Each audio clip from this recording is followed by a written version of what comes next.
What the heck? Where? It's dark. I can't see. Hey, is that you, Eric? Get your elbow out of my rib. So, what's going on? What are those bells? I don't know, and it's cold. We're me see. outside. Hang on a minute. There's a little spot of... Okay, hang on a minute. I think we're trapped in some kind of bag. I see. It's like a mesh. Oh, it's cold. It's wind blowing by. Oh, there's the hole. Hey, let me up. Okay, hang on. Okay, let me help you. Dude, I think we're in Santa's sleigh. Santa! Oh, he's got to drive the sleigh. Let's be safe. We don't want to distract him. Wow, he's a big guy. Well, you know... Is Rudolph up there? I can't see. This is really weird, because normally this is how our Halloween episodes start. Yeah, it's like it's a carryover, but it's Christmas. So... I knew I'd been awful good this year. Yeah, like, got abducted by Santa. Wow! Wait a minute, I don't know if that's a good or a bad thing. He is technically our guest speaker, I guess. So I guess, while we're here, and it's Christmas... Man, I'm in the mood. I'm in the spirit. Let's talk about Christmas. Let's talk about what got us to Christmas. From a child born into this world, we are taught what to believe. Closed-minded we become, fearful to be deceived. Still we desire to know what lies beyond that locked door. The art of the storyteller, conjuring tales of legend and lore. History hidden, lost knowledge, things forgotten and the unknown. These are the things that direct us and will set the tone. Welcome, friends, to another episode of Nightmares on the Lost Highway.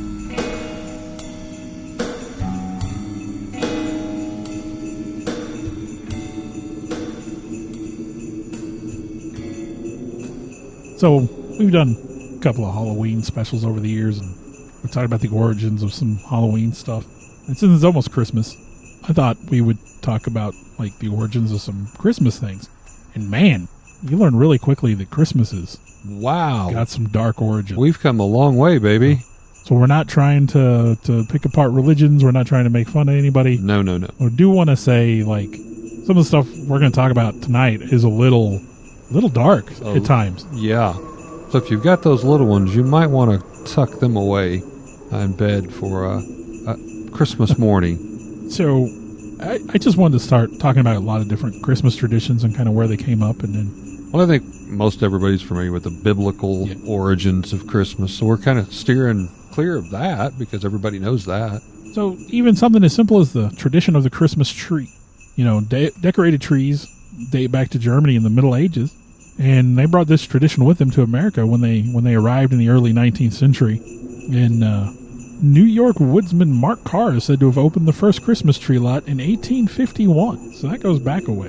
A 2019 survey indicated that 77% of U.S. homes have a Christmas tree for the holidays, with 81% of those trees being artificial, only 19% being real trees.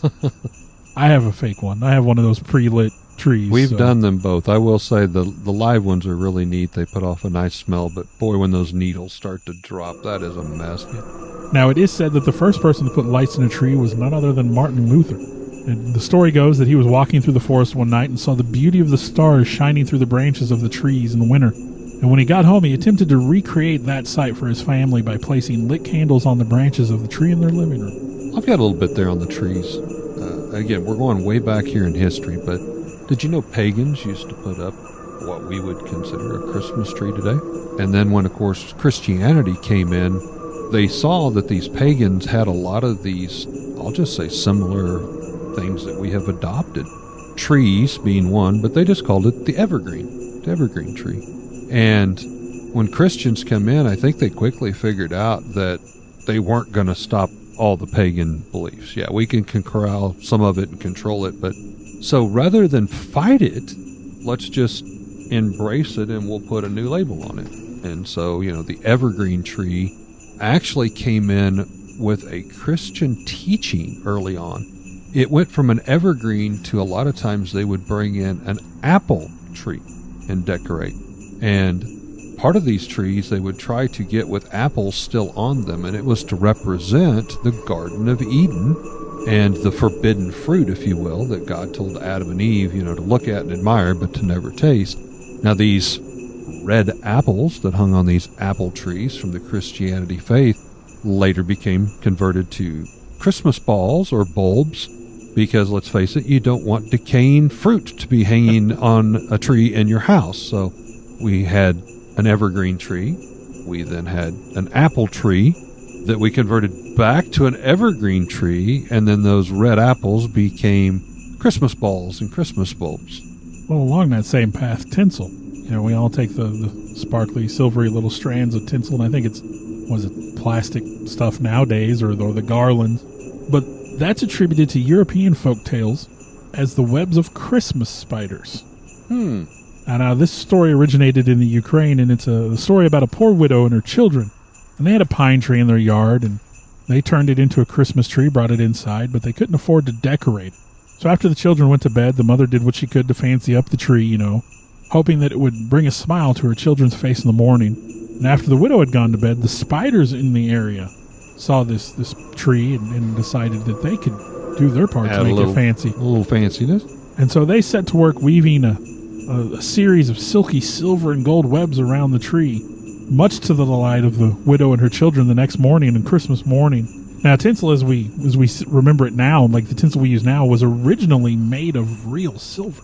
Oh, wow. And it was seen as a symbol of wealth, as well as a lovely way to reflect the old-fashioned candles that people used to put in their trees back in the day. Never seemed safe. Very poor fire safety. But in Ukraine, they still decorate trees with spiderweb-like decorations and even spider-themed Christmas ornaments. I saw one cool. That was like a silver Christmas spider, if you will. Well, going back to kind of some different nationalities and different beliefs, the Norse society, the season was known as Yule, and around December 21st was the winter solstice. Fathers and sons would drag in evergreen trees, here we go again, into their home as a sign of life, because that tree would stay alive longer than most any others.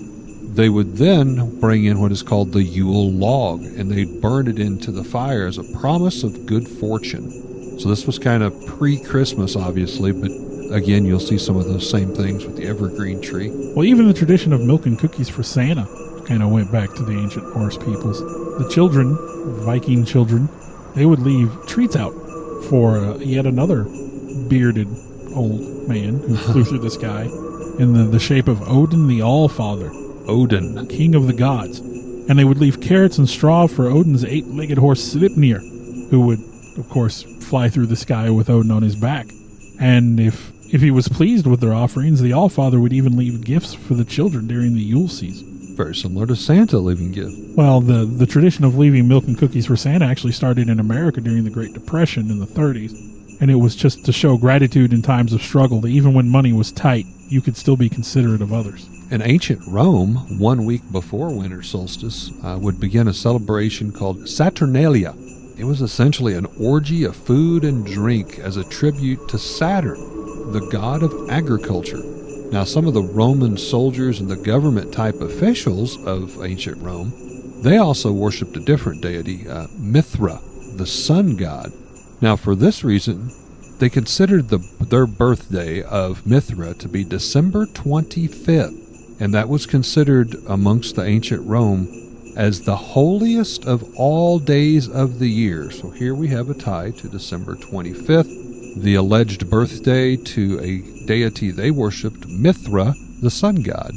So more on the December 25th. By the 1st century AD, pagan beliefs and practices had become challenged a little bit as Christianity started taking hold. But Christ's birthday remained a mystery, as the Bible doesn't mention exactly when he was born. Since Romans already celebrated this pagan birthday of Mithra on December 25th and called it the holiest day of the year, it's theorized that some of the Roman Catholics adopted this day as the new representation of the date of the Christ child. If this is true, it would make good sense to choose that date as an assault on the released on all the pagan holidays by adopting one of them already considered the holiest day of the year, and it would be easy to erase that pagan practice away from history, and any of those that wish to follow the old ways would be told and would be viewed at, see, even they are converting to the new ways. So it would come to pass that in the 4th century AD, the Christian Church would officially adopt December 25th as the considered birthday of Jesus Christ and the Nativity. To talk about some other common holiday plants, the little sprig of mistletoe. Mistletoe. See a little bit of mistletoe, and you have to kiss whoever's standing underneath. That also goes back to Norse mythology. According to legend, the gods used mistletoe to resurrect Odin's son Balder. And so Balder's mother Frigg, goddess of love, made the plant a symbol of love and vowed to kiss anyone who would pass beneath it. Its ties also to the holiday season come from the fact that it can blossom even when it's cold outside. Holiday wreaths, again, we'll go back to Greeks and Romans. Holiday wreaths have been around since Greek and Roman times, but when they became associated with Christmas, the boughs of holly took on a more Christian meaning, with the circular shape representing eternal life, and the holly leaves and berries being symbolic of Christ's crown of thorns and the blood. Again, kind of taking over those ancient traditions a little bit. Now, Christmas caroling, I found a little interesting origin of Christmas caroling. It started in Europe before the birth of Christ, with folk going from house to house during the darkest time of the year, hoping to spread hope and cheer through song in a tradition known as wassail or mumming. Now, caroling as we know it started in the 13th century with St. Francis going around singing Christmas carols, door to door. But during the 17th century, Christmas caroling took kind of a turn when carolers would arrive unannounced and demand to be given food and drink. We won't go until we get some, if you remember that old song. Until we get some. Sometimes they would threaten those within with violence and even destroy property as part of their caroling. So I found that was a different take on Christmas caroling I wasn't ready for. Well, the story of Santa Claus also begins in the 4th century with the death of Saint Nicholas, a beloved Turkish bishop. Now, the anniversary of his death on December 6th became known as St. Nicholas Day. On that day, December 6th, good and well-behaved children awoke from bed to find gifts of toys to be rewarded to them. Naughty, misbehaved children would awake to find no gifts for them, except possibly a lump of coal. Now, in Holland, instead of a spirit, the first costumed real representation of what would become known as Santa Claus was first known as Sinterklaas. 1,500 years in America, a seminary professor named Clement Clark Moore reimagined this legend of St. Nicholas with a mix of Sinterklaas, and in 1922, Moore wrote a poem simply titled The Night Before Christmas. And it was about a good-spirited, jolly saint by the name of Santa Claus that was pulled around by a group of reindeer that could land on the rooftops. There, Santa Claus could gain access to the homes by squeezing down the chimneys to appear in the home's living room, where he would leave presents for the good little boys and girls beneath the decorated Christmas tree. However, less clear and still a bit undefined was exactly what did Santa Claus look like. Well, then in 1863, Thomas Nast, a cartoonist for a popular magazine by the name of Harper's Weekly, settled that firmly for everyone. Nast's representation of Santa Claus captivated readers all across the United States, and for the first time ever, we got to see a version of Santa that would be ingrained into the mind of our descendants even today. In his version, Santa was a jolly, red-cheeked, plump, happy man. He smoked a long, flowing pipe and had flowing white hair, and a burly mustache with a long beard. He wore the colors of red, dressed in fur, white fur to be specific, and sported a stocking cap of sorts with a ball of fur all on the end. And, of course, a bulging sack of toys that he threw over his shoulder with gifts for all the good little boys and girls. And as they say, the rest was history. Maybe it was Coke that kind of helped popularize that too. With their the Coca-Cola Christmas campaign. Santas. Oh, yeah. Well, from ancient traditions to traditions that are a little more modern, there's unique traditions all around the world, across the U.S. and around the world, that people use to celebrate Christmas. And so I've got some of those here. In Mobile, Alabama, residents celebrate Elfapalooza by dressing as elves and strolling through the streets of town. Now, they are still attempting to break the Guinness World Record for the most Santa's elves in one location, which was set by a group of students in Thailand in 2013. Thailand, of all places. Chandler, Arizona residents built a towering Christmas tree out of tumbleweed, complete with lights and a star on top. They've been doing this for over 60 years. Residents of Christmas, Florida, of course, celebrate Christmas year-round and have Christmas pennants hanging from their telephone poles and keep Christmas trees decorated 12 months of the year. In Hawaii, residents celebrate with a festive luau with holiday garlands made from silky flower leis and a roast pig instead of the usual turkey. Plus, they perform Christmas carols in the native Hawaiian language, accompanied by a ukulele. So that sounds very Hawaiian. In Newport, Kentucky, they celebrate Brickmas, where they have a series of large-scale Christmas-themed Lego displays. Oh, wow. Such as a 32-foot-long model of a local bridge. A lot of Lego. 32 foot. Now here in Missouri, you can go to St. Charles on any Wednesday night between Thanksgiving and Christmas for a candlelight reading of 'Twas the Night Before Christmas. Poem we just talked about. At Camden's Adventure Aquarium in New Jersey, you can watch Santa as he dives with sharks, sea turtles, and stingray. In the aquarium's 760,000-gallon Ocean Realm tank, you can also pet Rudolph the Red-Nosed Reindeer as well as meet the Bumble, a.k.a. the Abominable Snow Monster. In North Carolina, Santa climbs down the longest natural rock chimney of all, the famous Chimney Rock, a 315-foot rock face 25 miles southeast of Asheville. Now, as he makes this attempt, Mrs. Claus is also in attendance handing out cookies to onlookers.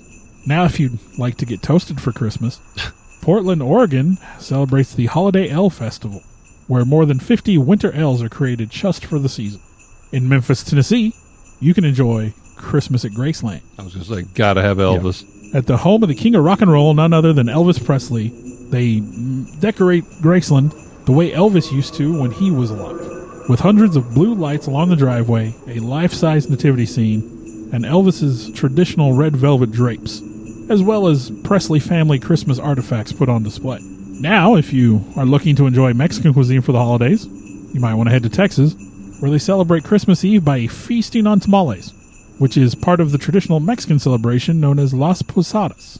So those are some traditions from across America, but if you travel, overseas for Christmas in Japan, it's a Christmas tradition to eat KFC for Christmas Eve dinner. KFC, Kentucky Fried Chicken. Kentucky Fried Chicken. This started in 1974 when KFC started an advertising campaign in Japan called Kuroshimasu ni wa Kentucky, or Kentucky for Christmas.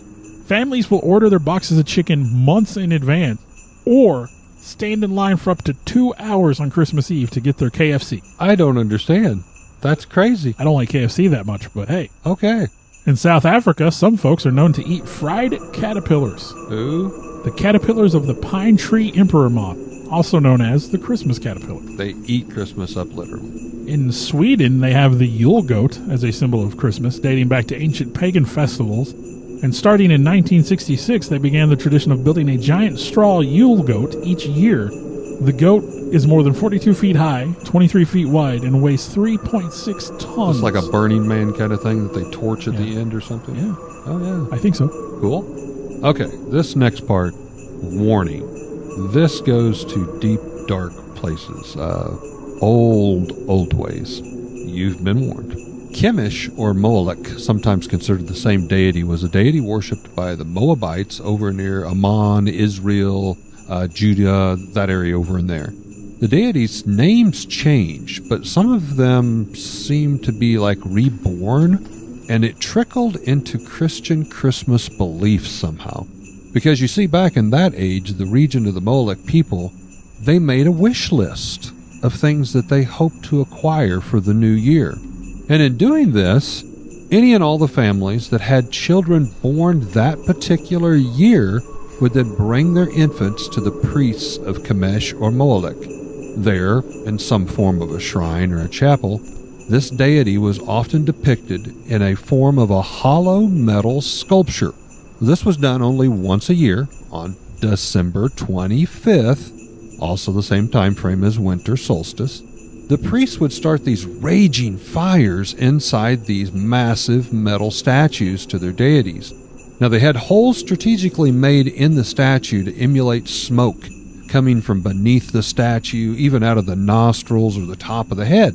Now, the families who brought their infants, born that year, would then be escorted by the priests to the statue, where the infant would be placed into the lap and arms of Molech, the statue, who, reminder, has a burning fire inside of him. Now, while the father would read aloud this wish list for the deity to hear, some of these infants rested too long in the lap and the arms of the heated statues. My goodness. Because the wish lists were too greedily written, and eventually their crying of the infant would cease. So if you were greedy, you paid a price. You paid a price with your child born that year. My goodness. That adds a whole new flavor to, hey, what's your wish list for Christmas? They literally became a sacrifice to the greedy families to appease the gods. Now, in return, this would ensure the wish list, however, was heard and would be fulfilled if your infant survived and you didn't ask for too many things. Sacrificing infants while you were reading through your wish list as they were cooked alive. That's a far cry from placing your kid on Santa's lap for a picture today. Suddenly, Wow. those frightened children's faces captured on film don't seem as near as sinister as a full-blown sacrifice. That does change the image of sitting on Santa's lap Yes. and asking for your Christmas present. Oh, and might I also add the stocking cap that Santa wears. It's almost identical to those of the statues of Rome of Mithra. You know, the one that the government and the soldiers worship on his birthday, and he was considered the holiest of days. Yeah, that's the same kind of stocking cap that Santa wears almost perfectly. But I'm not done even with that. You see, Santa, of course, keeps a list of these names of children, the good and the bad.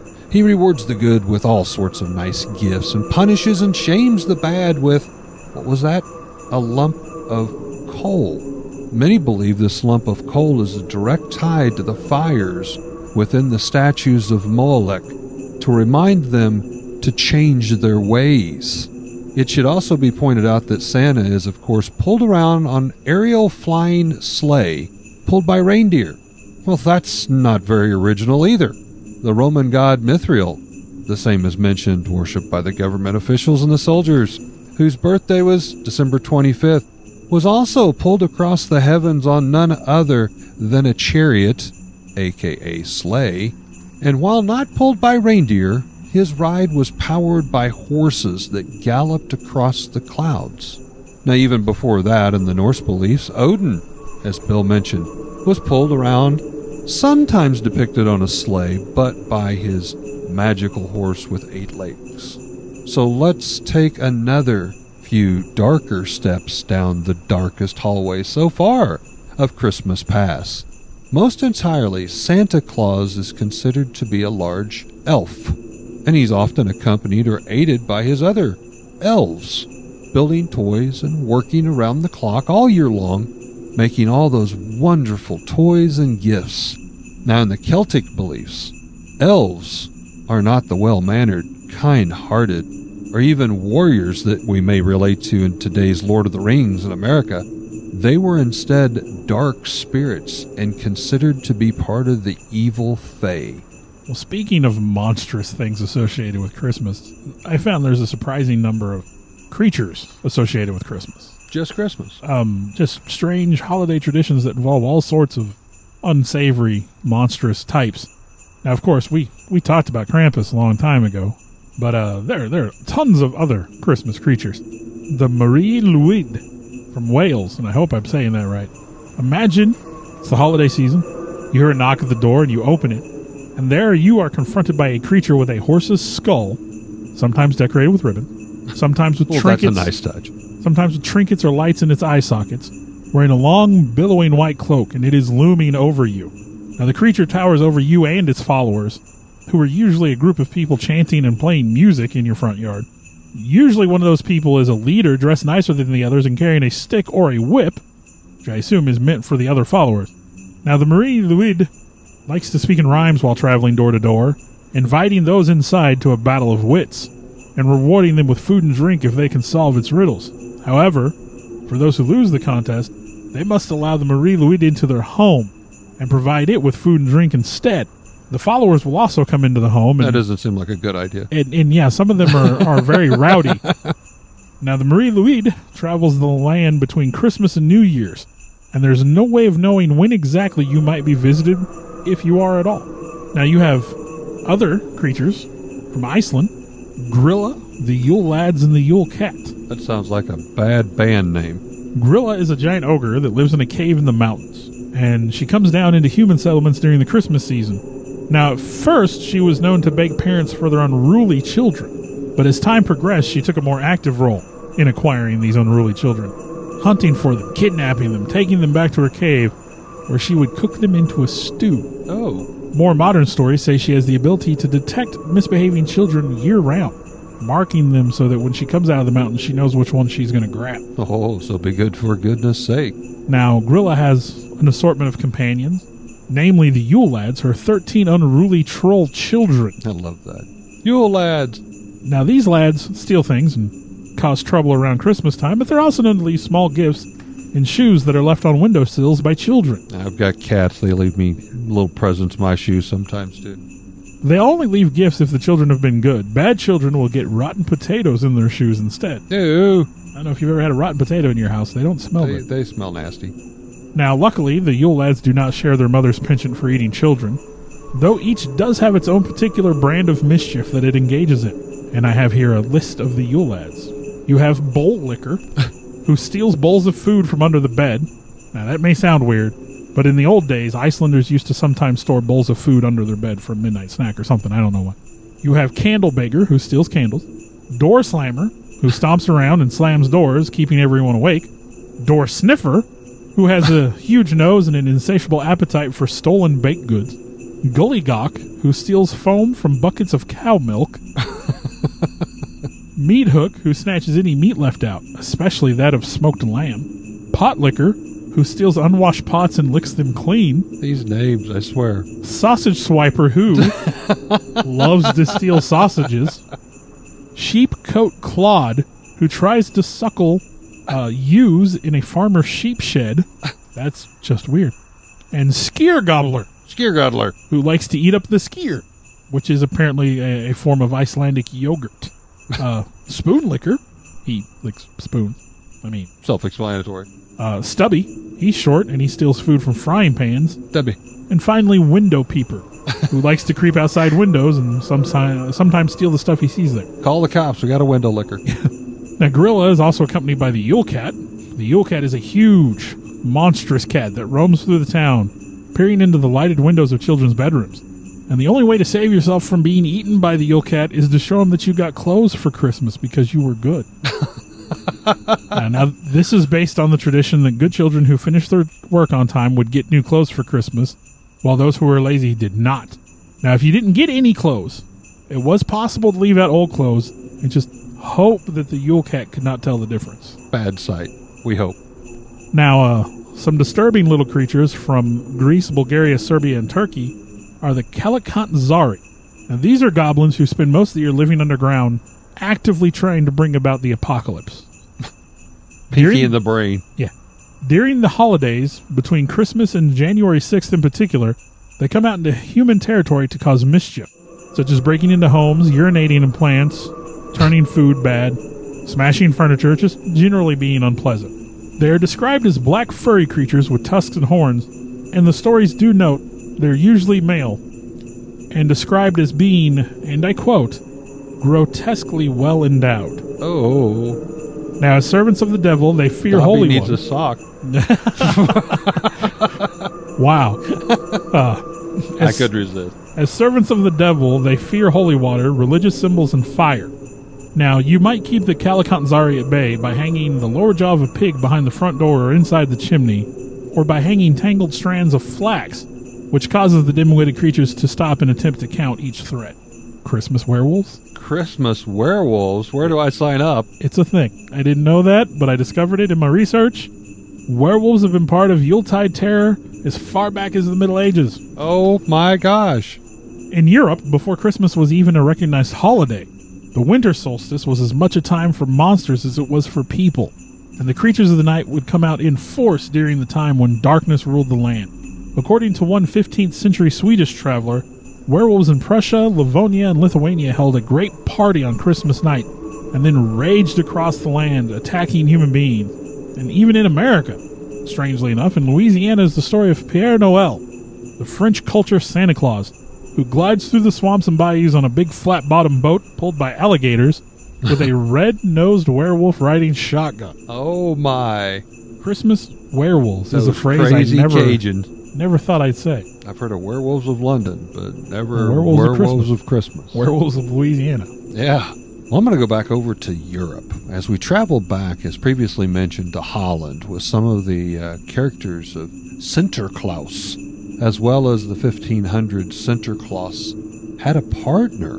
He himself was the kind old soul doing good, but, what about the children that did bad? Well, they would go into his partner's realm, known as Krampus. Now, we've done a podcast on Krampus. We talked about that, so I'm not going to get into a lot, but you can't tell the history of Christmas without at least a mention of Krampus. Now, again, in Holland, this is still a pretty common belief. Santa doesn't just come out by himself, or Sinterklaas. You see one, you see the other. Some even consider them almost like brothers. One good, one bad kind of brother. But when a child was bad in the regions of Holland, he might be yanked from his bed as he slept by the ankle, kicking and screaming, and then tossed into this wicker basket or this bag belonging to Krampus. Much like the one we're inside, but we're inside a Santa's bag, so we're good shape here, Bill. But if you go back and you look at the antique images of Krampus, the earliest literally have red skin, a long tongue, horns, even a forked tail. Literally, this thing looks like a Lucifer, a small demon, an imp. It was later illustrated in art that he has more of the body of a goat with hooves like the devil, but covered more with fur rather than being in red skin. He becomes more brown, more black fur covered, looking more definitely like a goat and a human. Humanoid-like face that stands erect and upright. He's often depicted clutching a group of branches to whip the bad children with one of his hands, and he's sporting, of course, this bag or basket over his shoulder, similar to Santa's, but filled with multiple, the baddest of the bad children. There's where we take a step, kind of a dark turn. In some beliefs and customs there, Sinterklaas has faded from existence.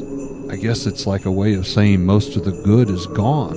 And now you just hope that Krampus doesn't visit you at your house as the season's mascot. In German, Krampus can be actually translated to Santa Claus, as we know today. So in an eerie, very sinister turn of events, Santa Claus kind of becomes this evil goat-like demon creature. So in my research on the topic, I found several, I'll just say disturbing, modern-day videos taken as recent as 2021 into these parade celebrations. You can see children all dressed up going in to see Sinterklaas, up on a stage, having their picture taken, having a video taken, similar to what we do with a baptism here in America. However, this is where there's giant gingerbread houses and candy canes and elves with pointy hats and stuff at the mall that we have here in America, that in Europe, that's not what you see on the videos. Instead, you see Sinterklaas up on the stage. Maybe very close, hunkered down close to him is Krampus. And then you see these demonic-looking, smaller versions of Krampus, if you will, that are kneeled off to the side of the stage. In one video, it appears to be taken in a church of all places. There's the father who has brought his young child, I'm guessing 8, maybe 10 years old at max, to see Sinterklaas. And he has these two demon-like Krampus creatures, both seeming to just kind of rock back and forth, kneeling at the side of Sinterklaas as if looking and sniffing the air around the young boy. Now, apparently, this young lad, you can tell he hasn't been good. He has not been a good year for him. And as Sinterklaas holds him at his shoulders, almost like this terrifying look down at the little boy, holding him in place directly in front of him, and the boy begins kind of trying to play it off as a joke, you can see on the video. But you can tell he's kind of scared. He's mumbling, no, please. And his father just kind of stands back there with his arms crossed, just watching. And Santa Claus then gives one of the Krampus-like creatures this nod. And he stands up. And he comes over with a bundle of twigs and begins to just strike this child all over on the back side of the legs, the front side of the legs. And this boy is being restricted by Santa Claus. He literally, at this point, is almost holding him up off the ground as this creature goes around and beats him with this bundle of sticks. This kid is having a total meltdown. He begins crying and screaming, and finally it all ends. And the father then takes his son by the hand, and they leave the stage. And, it's like, no wonder German kids are so well behaved. Good Lord. Geez, that poor kid's got to be like traumatized with PTSD. Apparently this is something, at least in some cultures, I'm sure it's a way of embarrassment to try to teach the kid, you haven't listened, you haven't done your chores, you haven't been a good boy, so, here's a little flashback of what you can expect if you don't set your ways straight. But, oh my gosh. Wow. Yeah. That's crazy. Beat your child up here on the stage and just stand there and watch. That'll learn you. That bundle of switches, does it look anything like that one there? Actually, yeah, there's kind of some little thorns and stuff on it. What's Santa doing with that? Hang on a minute. I don't think that's Santa, Eric. Do you smell that? Did he pass gas, or was that his breath? Brimstone, or...